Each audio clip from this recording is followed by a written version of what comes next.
because then they'll stay out of it.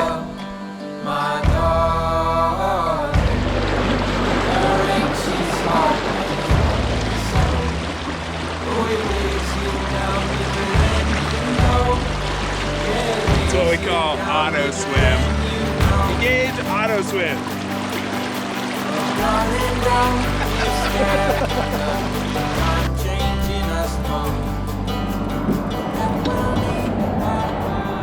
What's up, guys? Ross here from the ranks. I'm here with Skylar.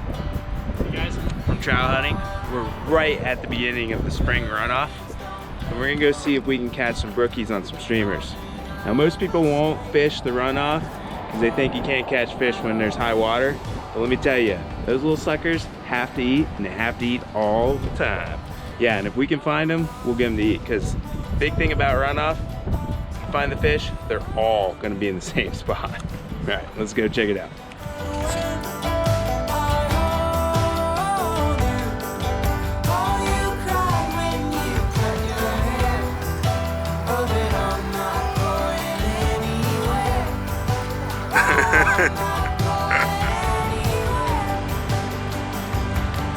Skylar just had a follow. One of the other key things that we're looking for is like deeper, softer pools that these trout are gonna kind of get out of the current and just kind of hang out in. So if you can look out here, I got a couple options. I got a pocket right here behind this bush. I got deep water all along the edge of the bank over here. I got structure right here that the trout can get out of current. Skylar's got a pocket right here in front of him, right where he got the follow, right off the side of the bank. That's also a softer pocket. That's where these fish are gonna be held up. And then they're gonna just try to move over, grab food when it's there, and then come back into the softer current when they're out of the feeding lane. We'll see if there's any fishies in here, yeah. There are no fishies home right now. We'll have to come back later.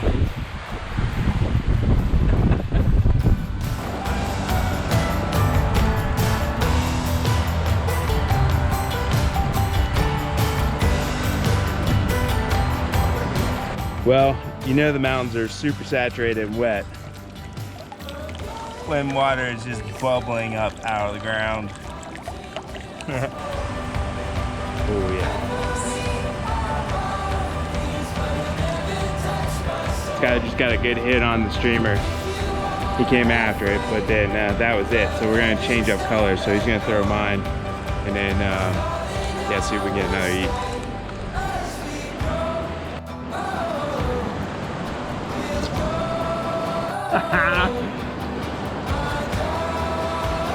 Oh yeah, there we go. Look at that.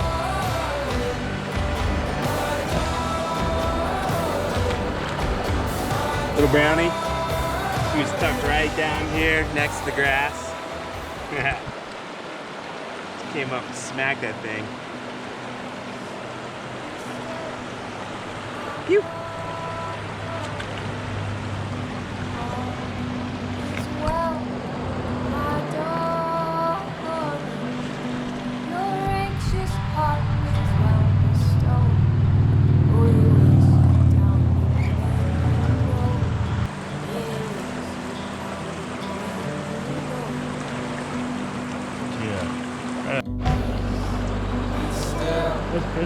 Oh yeah!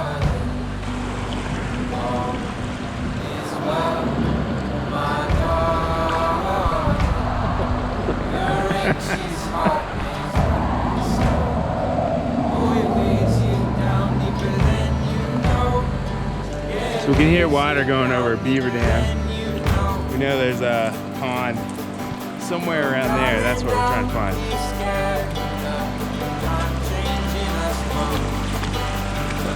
Oh yeah. There we go.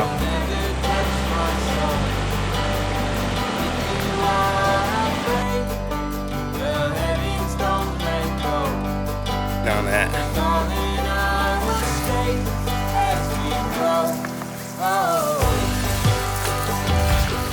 So I'm going to show you a few techniques that I like to use while nymphing in this little bit higher water. The nymph that I have is just a bounce rig with a single bug on the end here. And with the dirty water that we have in Freestone, I like to use bright pink worms. A lot of weight to get it down. The fish are going to hunker down under by all the structure that's a little lower under the main riffles, so we like to get down there. But as we can see here, we've got a little bit of an eddy on the left here, so I'm going to fish this inside seam and see what we can get up here. So as I walk up, I like to kind of start in the back just to get anything that's lingering in the back. Make sure you don't start up top and just completely spook all the fish that are in here. Just slowly work our way up and work it like a grid. So if you're reading the patterns of the flow, think of it like a grid. I like to work, one seam and get a nice flow through, move another 6-8 inches out, get another float through, just work my way all the way across the river, so you make sure that you cover everything in every possible place that they can be hiding out.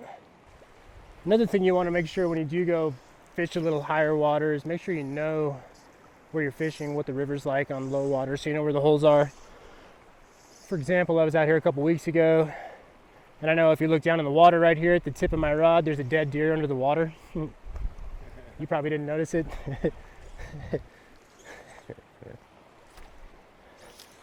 I almost walked on it when I was here, and then I realized what it was.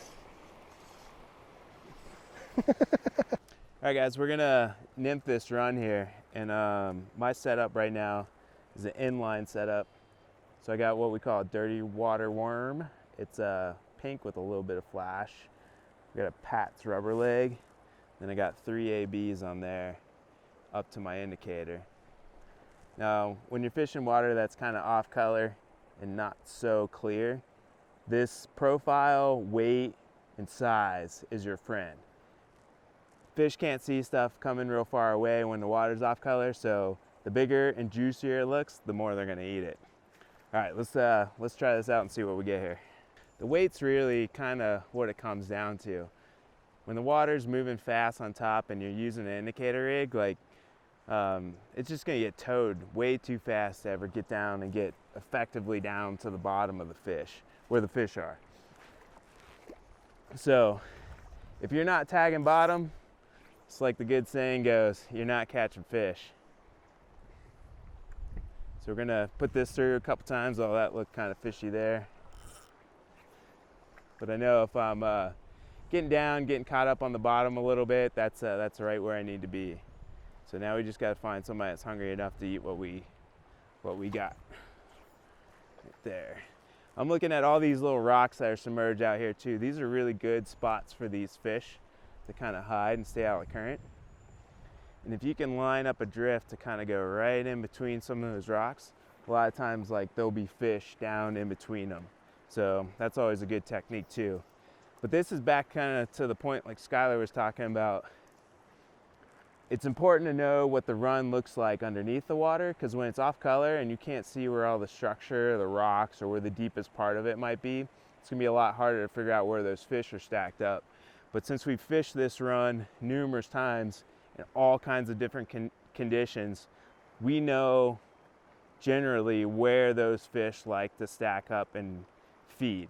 So that's what I'm targeting. Even though I can't see what's down there, I know what's down there because we've fished it in those conditions. Another good saying that I always need to remind myself is big fish are lazy. They want to expend the least amount of energy as they can to get the most amount of food. So softer pockets where water is next to current, faster current where there's just a feeding lane of food going by them is going to be really beneficial for you. So look for those areas right along faster and slower seams, because they're gonna hold the most fish.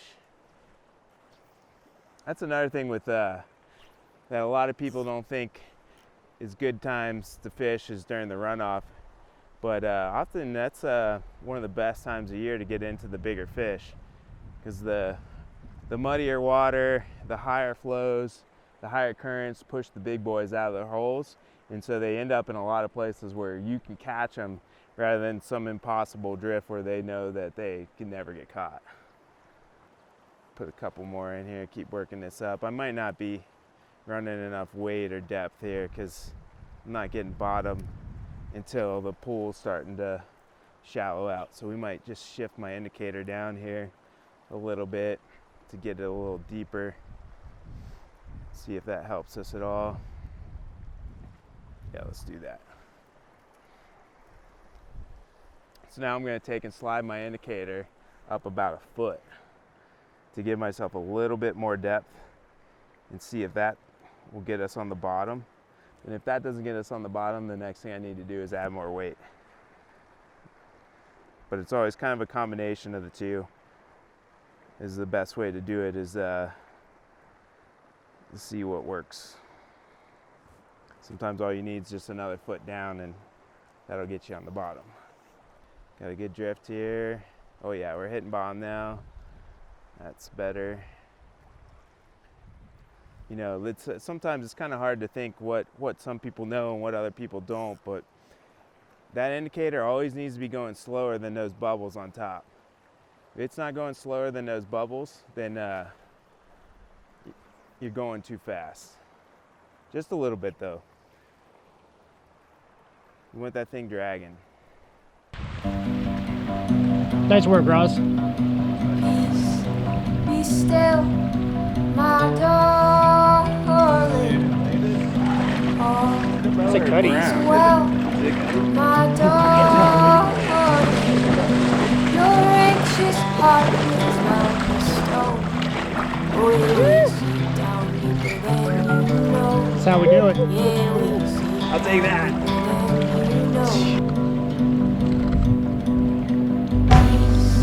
Be still, my darling. All is well, my darling. Your anxious heart may well be stowed. Oh, it weighs you down deeper than you know. Yeah, it weighs you down deeper than you know. Oh, darling, don't be scared of time changing us both.